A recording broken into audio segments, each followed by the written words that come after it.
తెలంగాణలో పాఠశాల విద్యార్థులకు పాఠ్య పుస్తకాలు యూనిఫామ్లు అందించడంలో రేవంత్ సర్కారు విఫలమైందని ఏబీవీపీ రాష్ట్ర కార్యదర్శి రాంబాబు విమర్శించారు. బడ్జెట్లో విద్యాశాఖకు 10% కూడా నిధులు కేటాయించలేదని ఆయన మండిపడ్డారు. దానికి రాష్ట్రమైన తెలంగాణలో ప్రభుత్వాలు ఓట్ల కోసమే డబ్బులు ఖర్చు చేస్తున్నారు తప్ప విద్యారంగానికి ఖర్చు చేస్తలేరని ఆయన ధ్వజమెత్తారు.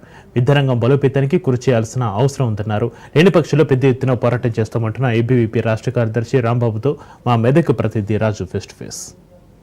విద్యార్థి పరిషత్ ఏబీవీపీ కార్యదర్శి రాంబాబు రాష్ట్ర పర్యటనలో భాగంగా సిద్దిపేటకు విచ్చేశారు. సిద్దిపేటకు సంబంధించినటువంటి కాలేజీ, స్కూల్స్, హాస్టల్స్ అన్నీ కూడా పర్యవేక్షిస్తూ ఆ సమస్యలను గుర్తిస్తూ వాటి పరిష్కారం కోసం తిరుగుతూ మన దగ్గరికి విచ్చేశారు. వారిని అడిగి తెలుసుకునే ప్రయత్నం చేద్దాం. చెప్పండి, అంటే రాష్ట్ర వ్యాప్తంగా తిరుగుతున్నారు, ఎటువంటి సమస్యలు ఉన్నాయి?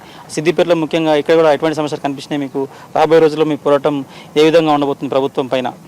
రాష్ట్ర ముఖ్యమంత్రి గారు విద్యాశాఖ మంత్రిగా ఉన్నప్పటికి కూడా విద్యా వ్యవస్థ పూర్తిగా నిర్వీర్యం అయిపోయింది.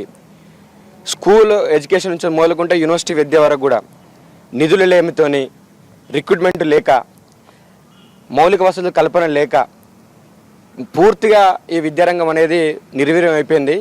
దీని మీద మొన్నటికి మొన్న మనం చూసుకున్నాం. పేద విద్యార్థులు ఎవరైతే ఈ ప్రజా రవాణాను యూజ్ చేసుకొని చదువుకోవడానికి పోతారో ఆ పేద విద్యార్థులను నడ్డి విరిచే విధంగా దగ్గర 400 రూపాయలు ఉంటే 600 రూపాయలు బస్ ఛార్జ్ చేయడం జరిగింది.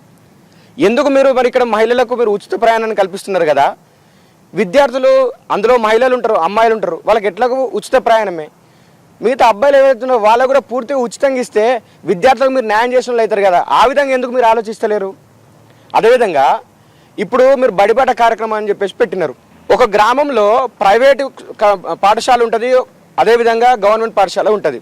అదే 10th క్లాస్ చదివేటువంటి 10th క్లాస్ వరకు విద్యను అందించేటువంటి ప్రైవేట్ పాఠశాలలలో దగ్గర 400-500 వరకు స్టూడెంట్స్ ఉంటే, అదే గ్రామంలో ఉన్నటువంటి హై స్కూల్లో 60 మంది 70 మంది స్టూడెంట్స్ కూడా